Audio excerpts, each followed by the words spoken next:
एक मिनट रुक जाइए भाई भाई रुको, अभी आखिरी ओवर है, बैठो, मैच खत्म नहीं हुआ। आप हमारी बात को लिखकर रख लीजिए। याद रखो, कांग्रेस में ताकत नहीं रही बीजेपी को हराने की। कांग्रेस में ताकत नहीं रही बीजेपी को हराने की। मैं सच कह रहा हूं, कहीं तुम भी गुजरात और उत्तर प्रदेश के मेरे इस पैगाम को अगर ठुकराओगे, ये तुम्हारा आपका इख्तियार है। कहीं नुकसान आपका और हमारा ना हो जाए। हमको अपनी आवाज को विधानसभा में पहुंचाना है।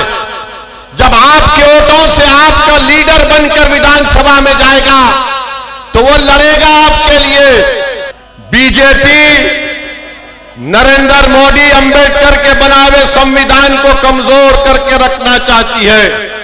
आरएसएस तो शुरू से अंबेडकर के संविधान को नहीं मानती थी। इनके ऑर्गेनाइजर किताब निकाल कर अब मैं देख लो आप मैगजीन में क्या कहा था। गोलवालकर ने क्या कहा था कि अंबेडकर का संविधान नहीं, मनुस्मृति को मानने वाले हैं। इनको उस जमाने से भारत के संविधान से नफरत थी और रहे। तो मैं आपसे अपील कर रहा हूं कि हां, यह भी बात कि गगरिया में भारत माला प्रोजेक्ट में लोगों के घर चले गए और अभी तक केंद्र सरकार और प्रदेश की सरकार ने उनको पैसे नहीं दिए। हम डिमांड करते हैं कि भारत माला प्रोजेक्ट में जिनके घर और जायदादें गई हैं उनको पूरा का पूरा उनका कंपनसेशन मिलना चाहिए।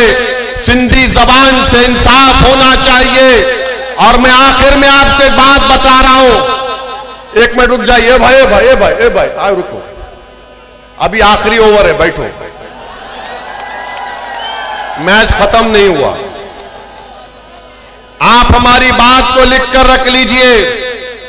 मैंने उत्तर प्रदेश के चुनाव में भी कहा था, मगर उत्तर प्रदेश के दलित और मुसलमान ने ओवैसी की बात का यकीन नहीं किया।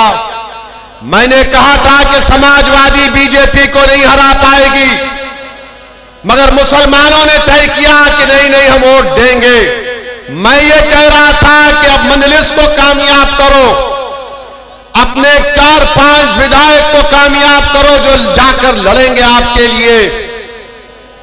वक्त ने बता दिया कि मैंने सच बोला था।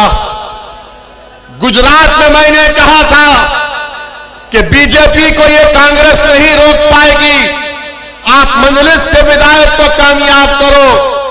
तो गुजरात के मुसलमानों ने मुझसे आकर कहा कि ओवैसी साहब, किसी ने बेटा कहा, किसी ने भाई कहा, मैं उनकी इज्जत को सलाम करता हूं कि नहीं हमको बीजेपी को हराना है। याद रखो, कांग्रेस में ताकत नहीं रही बीजेपी को हराने की। कांग्रेस में ताकत नहीं रही बीजेपी को हराने की। मैं सच कह रहा हूं, कहीं तुम भी गुजरात और उत्तर प्रदेश के मेरे इस पैगाम को अगर ठुकराओगे, ये तुम्हारा आपका इख्तियार है। कहीं नुकसान आपका और हमारा ना हो जाए। हमको अपनी आवाज को विधानसभा में पहुंचाना है। जब आपके वोटों से आपका लीडर बनकर विधानसभा में जाएगा तो वो लड़ेगा आपके लिए। अगर आप ये समझेंगे कि नहीं हम 60 साल से कांग्रेस का साथ दे रहे हैं, मत, इस पुरानी आदत को तोड़ना पड़ेगा आपको। इस पुरानी आदत को छोड़ना पड़ेगा आपको। अब एक नई आदत को पैदा करना पड़ेगा, क्योंकि आप और हमारा काम यह है कि अपने नेता को पैदा करें, अपने लीडर को पैदा करें। अगर आप उत्तर प्रदेश और गुजरात की तरह तजुर्बा करेंगे तो खुदा ना खास्ता नुकसान हमारा ना हो जाए। इसीलिए जुनैद और नसीर और जितेंद्र मेघवाल की रूह तुमको पुकार कर कह रही है कि अब 60 साल की गुलामी को छोड़ो, अब आजादी को इख्तियार करो और अपने लीडर को पैदा करो, अपने नेता को कामयाब करो डालकर। तो मेरे इज्जतदार, मेरे अजीज दोस्तों, बुजुर्गों, आप तमाम का बेहद शुक्रिया कि आप यहां पर आए।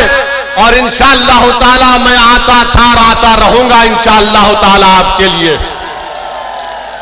अल्लाह ने मुझे एक जिम्मेदारी एक मस्त पर अल्लाह ने मुझे रखा है, मैं अपनी जिम्मेदारी को निभाने की कोशिश कर रहा हूं। आप हमारा साथ दीजिए, अपने दिलों से डर को निकालिए और मजलिस के संगठन को मजबूत करिए, मजलिस के मेंबर बनिए। अस्सलाम वालेकुम व रहमतुल्लाहि व बरकातहू। मैं एमडी मुश्ताक अली मुश्ताक भिरानी